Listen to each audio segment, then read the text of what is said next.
Nous prêtres, comme le fit Simon de Cyrène pour le Christ, nous avons aussi pour mission de porter les croix parfois bien trop lourdes pour les fragiles épaules de certains de ceux qui croisent notre route. La croix est plantée au cœur de notre vie, quand nous nous reconnaissons impuissants devant la misère du monde. Lorsque regardant en vérité au fond de nous-mêmes, nous nous reconnaissons minables. Quand nous ne parvenons pas à aimer les autres, quand nous ne parvenons pas à nous aimer nous-mêmes et que nous ne savons pas nous laisser aimer, nous laisser pardonner. La croix est plantée au cœur de notre vie, quand les choix de vie que nous faisons ne sont pas compris, admis par ce que nous aimons. La croix est plantée au cœur de notre vie lorsque face à la douleur des autres, nous ne trouvons pas les mots qui apaisent et consolent. Lorsque confrontés à la mort, nous ne savons balbutier que quelques phrases toutes faites, vides d'espérance. La croix est plantée au cœur de notre vie quand le doute nous envahit et que montent à nos lèvres des cris de révolte.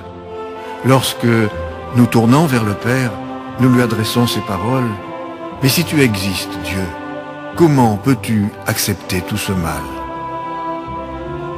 La croix est plantée au cœur de notre vie lorsque la désunion s'installe et que nous n'avons plus la force de prier l'Esprit qui fonde l'unité. Quand au plus profond de notre désespoir, comme le Christ, nous crions « Père, pourquoi m'as-tu abandonné ?»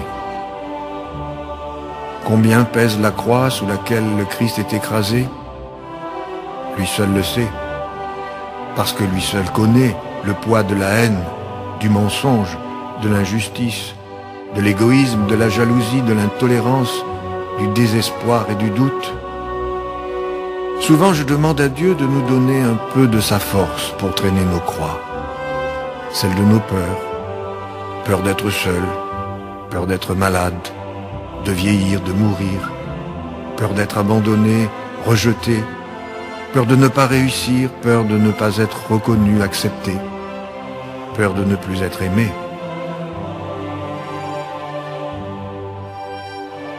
Chaque visiteur de la cathédrale de Chartres peut admirer le grand labyrinthe de la nef tout proche de l'entrée. Ce labyrinthe est un mystère. Et s'il s'agissait de l'image des chemins de notre vie? Dieu écrit droit avec des lignes courbes. Dans tout labyrinthe, malgré la complexité de ses méandres, il y a toujours une entrée, une sortie, la naissance, la mort, entre les deux l'inconnu.